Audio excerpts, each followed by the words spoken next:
শরীরের সুখ সবাই দিতে পারলেও মনের সুখ সবাই দিতে পারে না। ক্ষণস্থায়ী শারীরিক সুখের চেয়ে স্থায়ী মনের সুখ মানুষের জীবনে অনেক বেশি জরুরি। যদিও মনের টান তৈরি হলে শারীরিক টান এমনিতেই চলে আসে, কিন্তু যে ভালোবাসায় শুধু শারীরিক টানই মুখ্য থাকে, সেটি ভালোবাসা নয়, সেটি কামনা। শুধুমাত্র বিছানায় গেলেই ভালোবাসা হয় না। মানুষ তো পতিতার সাথেও বিছানায় যায়। ভালোবাসার মানুষটির সাথে একটু কথা বলা, চোখের দিকে তাকিয়ে হারিয়ে যাওয়া, হাত দুটো মুঠো করে ধরে আঙুল নিয়ে খেলা করা, কিংবা খোলা চুলের মাঝে আঙুল দিয়ে বিলি করার মাঝেও ভালোবাসা থাকে। উন্মুক্ত মাঠে ঘাসের ওপর শুয়ে নীল আকাশ দেখা, সাগর পাড়ের ভেজা বালিতে দুজনে হাঁটা, কিংবা কোনো শীতের সন্ধ্যায় সামনে আগুন জ্বালিয়ে কাঁধে মাথা রেখে স্বপ্নের জগতে হারিয়ে যাওয়ার মাঝেও ভালোবাসা থাকে। ভরা পূর্ণিমার রাতে ছোট ডিঙি নৌকায় তার কোলে মাথা রেখে শোয়া, কিংবা কাজে ব্যস্ত মানুষটি হঠাৎ এসে পেছন থেকে জড়িয়ে ধরার মাঝেও ভালোবাসা থাকে। এমনকি মাঝে মাঝে দুজন একসাথে থেকেও কোনো কথা না বলে শুধু দুজনের উপস্থিতি বা অস্তিত্ব অনুভব করার মাঝেও ভালোবাসা থাকে। রাগ, অভিমান, খুনসুটি, হাসি, কান্না, আবদার, আহ্লাদ সবকিছু মিলেই ভালোবাসা। ভালোবাসা শরীর নির্ভর কিচ্ছু নয়, এটি সম্পূর্ণ মন নির্ভর একটি অনুভূতি।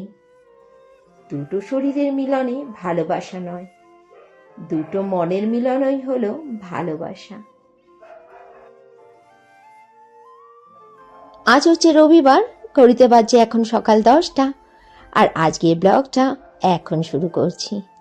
নতুন একটি ব্লগে তোমাদের সবাইকে জানাই স্বাগতম। তোমরা সবাই নিশ্চয়ই খুব ভালো আছো। আমি তো সবসময় ভালোই থাকি।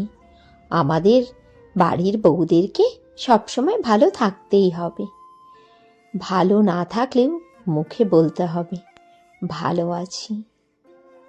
এই সংসারটা হচ্ছে রঙ্গমঞ্চ, এখানে সবসময় অভিনয় করেই যেতে হবে। আজ জানো তো রবিবার, আর শ্বশুরমশাইকে দিয়ে বাজার করিয়েছি।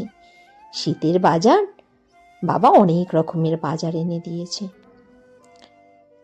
আর রান্না করছি আজকে ঘুগনি।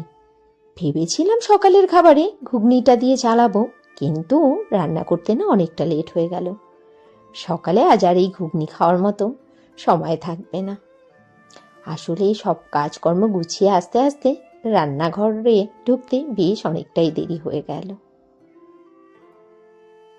আমি না খুব শর্টকাটে ঘুগনি বানাই। ওই আগের দিন রাতে মটরটাকে ভিজিয়ে রেখে দিয়েছিলাম, লবণ দিয়ে প্রেসার কুকারে মটরটাকে আধ সেদ্ধ করেছিলাম। তারপরে মশলাটাকে কষে নিয়ে, মানে আজকে আমিষই করছি পেঁয়াজ রসুন দিয়ে, মশলাটা ভালো করে কষে নিলাম কড়াইয়ের মধ্যে। প্রেসার কুকারের মধ্যে আগে থেকে কেটে রাখা আলুটা দিলাম, কষিয়ে রাখা মশলাটা দিয়ে একটু চিনি দিলাম, আর গরম মশলা দিয়ে প্রেসার কুকারটাকে আটকে দিয়ে আবার 2টো সিটি লাগিয়ে দিলেই ঘুগনি রেডি। যত যাই বলো না কেন, বাড়িতে আমরা যত সুস্বাদু করে ঘুগনি তৈরি করি না কেন, মেলার ঘুগনি খেতে কিন্তু একটা আলাদাই স্বাদ। সেই যে মেলায় বড় বড় পরাতের মধ্যে করে যে ঘুগনিগুলো বিক্রি করে, একটা সেই মণ্ড মতো করে রাখে, আর একটু পরপর কাঁচা জল দিয়ে দিয়ে ওটাকে গরম করে দেয়, সঙ্গে শসা কুচি, পেঁয়াজ, ধনেপাতা আর টক জল, ওপরে ছড়িয়ে দেয় বিট নুন। আহা হা হা, সে যেন অমৃত। 10 টাকার ঘুগনি তখন আমাদের এখানে বন্ধই হয়ে গেছে। 20 টাকাতেই সেই ছোট্ট 1 হাতা ঘুগনি। তবুও সেই ঘুগনি যেন আমাদের মেলাঘাটে গেলে খেতেই হবে। ওই স্বাদ থেকে নিজেকে বঞ্চিত কিছুতেই করা যাবে না। রান্নাবান্না সেরে নিয়ে কিচেনটাকে ভালো করে পরিষ্কার করে নিলাম। তারপরে ঘর পুছলাম, এরপরে উঠোনটাও ঝাড় দিয়ে নিচ্ছি। বাড়ির বউদের আর বসার অবকাশ নেই, সেই যে সকালে ঘুম থেকে উঠে একভাবে চলতে থাকো, চাবি দেওয়া পুতুলের মতো, সে চলতেই থাকো। দিন শেষে যখন কাজগুলো শেষ হয় তখন শরীরের হালও এক প্রকার ছেড়ে দেয়, বিধ্বস্ত, ক্লান্ত। এই বিকেলবেলাতে একটুখানি বিশ্রামের পর আবার নতুন করে তোড়জোড়, রাতের জন্য প্রস্তুতি পর্ব আবার শুরু করতে হবে। আর এখন যেহেতু শীতের বেলা, বেলা এমনিতেই অনেকটা ছোট হয়ে গেছে, ঘড়ির সাথে পাল্লা দিতে দিতে একদম ক্লান্ত হয়ে যেতে হয়। বাসন কোসনগুলো মাজা হয়ে গেল, আর তারপরে এই কলপাটটাকেও ভালো করে ধুয়ে দিলাম।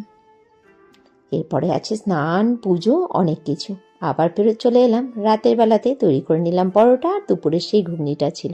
চলো এই দিয়ে ডিনারটা সারি, আর আজকে ব্লগটা এখানেই শেষ করছি। Tata, good night.